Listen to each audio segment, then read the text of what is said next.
It was people's opinion of me that changed. You know, I got more, but I'm the same dude. But your opinion of me has changed. Now you think I'm all that. When in actuality, I really am humbled by all this. I really can't believe God let me have it. I'm clear about that.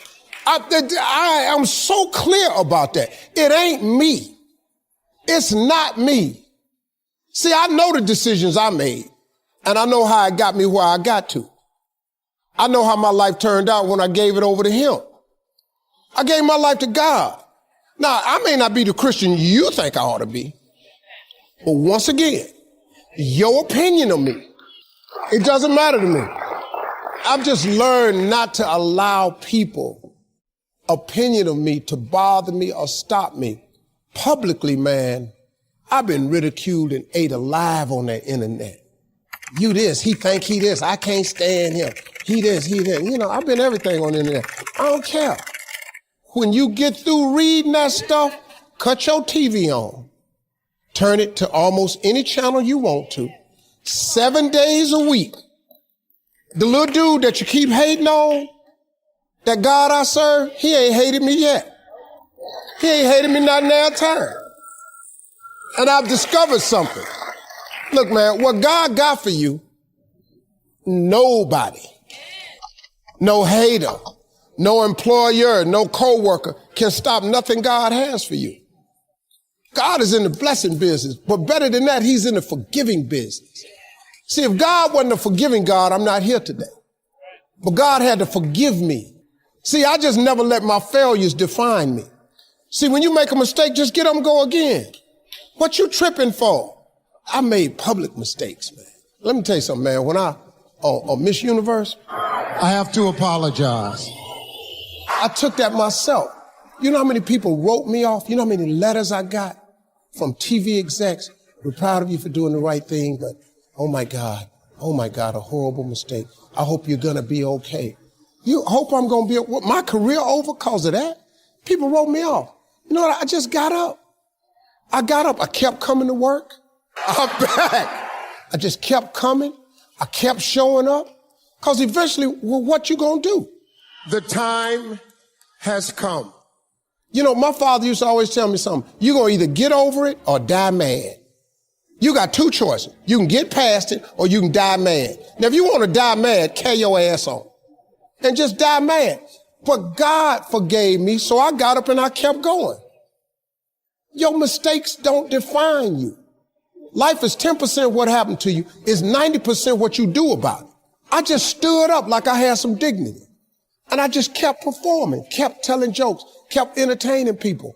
To the part now where it don't even matter. That pageant is the biggest pageant they've ever had. Just keep living, y'all. Keep waking up in the morning.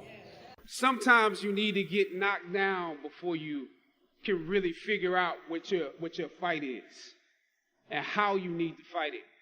Sometimes you need to feel the pain and sting of defeat to activate the real passion and purpose that God predestined inside of you. God says in Jeremiah, I know the plans I have for you. Plans to prosper you and not to harm you. Plans to give you hope and a future. Hear me well on this day. This day when you have reached the hilltop and you are deciding on next jobs, next steps, careers, further education. You would rather find purpose than a job or a career. Purpose crosses disciplines. Purpose is an essential element of you. It is the reason you are on the planet at this particular time in history. Your very existence is wrapped up in the things you are here to fulfill. Whatever you choose for a career path, remember the struggles along the way are only meant to shape you for your purpose. When God has something for you, it doesn't matter who stands against it. If it's meant for you, God will move someone that's holding you back away from a door and put someone there who will open it for you. I don't know what your future is, but if you're willing to take the harder way, the more complicated one, the one with more failures at first than successes, the one that has ultimately proven to have more meaning, more victory, more glory, then you will not regret it.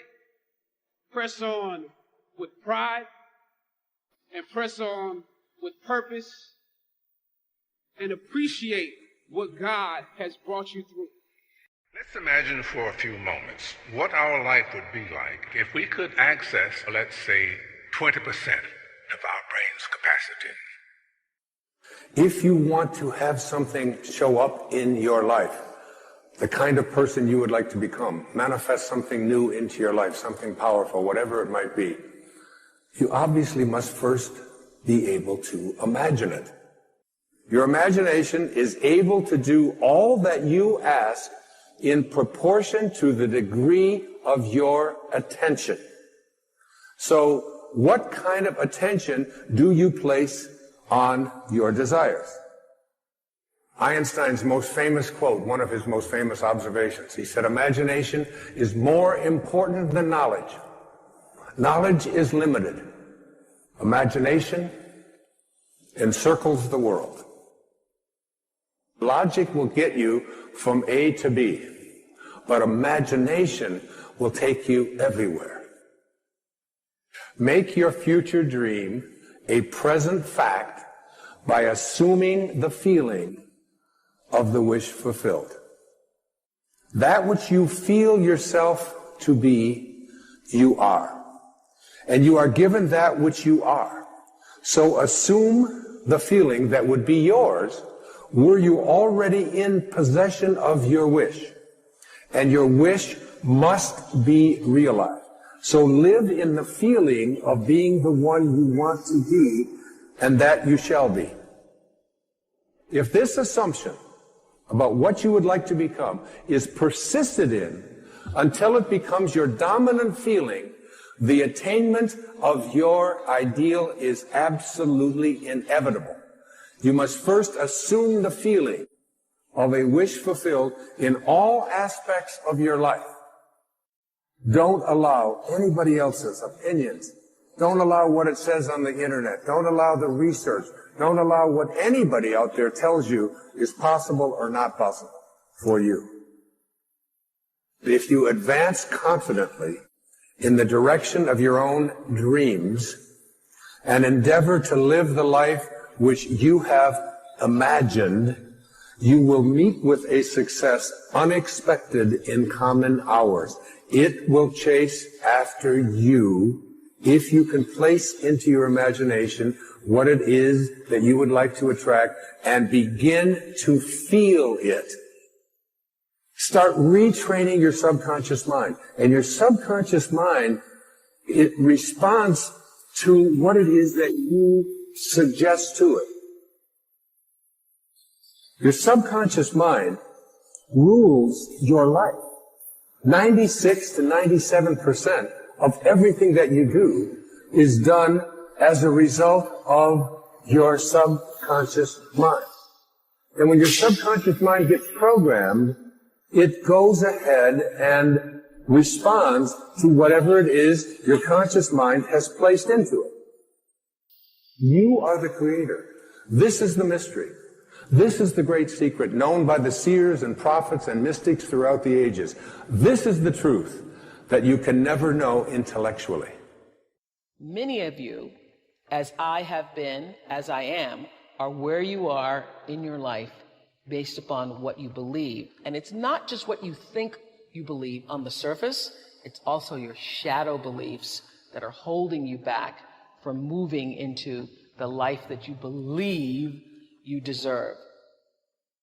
What I know is if you're not looking at the shadows, if you're not looking at what is subconsciously running through the tape in your mind, telling yourself you're not good enough, you're not worthy enough, you're not smart enough, you're not enough, which is a tape that's playing for a lot of people. If you're not conscious of that, then you end up acting out of that belief system and not out of what you know to be the truest or want to be the truest for yourself. You are where you are today, in part because of what you've been saying about yourself. Words are like seeds. When you speak something out, you give life to what you're saying. If you continue to say it, eventually that can become a reality. You are planting seeds when you talk. At some point, you're going to eat that fruit. My challenge is make sure you're planting the right kind of seeds. If you want apples, you have to sow apple seeds. If you want oranges, you can't plant cactus seeds, poison ivy seeds, mushroom seeds. You're going to reap fruit from the exact seeds that you've been sowing. In other words, you can't talk negative and expect to live a positive life. You can't talk defeat and expect to have victory. You can't talk lack, not enough, can't afford it, never get ahead, and expect to have abundance. If you have a poor mouth, you're going to have a poor life. And this is great when we're saying things like, I'm blessed, I'm strong, I will accomplish my dreams, I'm coming out of debt. That's not just being positive, you are prophesying victory, prophesying success, prophesying new levels. Your life will move in the direction of your words. But too many people go around prophesying just the opposite. I never get any good breaks. I'll never get back in shape. Business is slow. I'll probably get laid off. Flu season is here. I always get it. They don't realize they are prophesying defeat. It's just like they're calling in bad breaks, mediocrity, lack. You don't become what you want, because so much of wanting is about living in the space of what you don't have. That's why Jim Carrey's story is so powerful, because he started to act as though he already had it.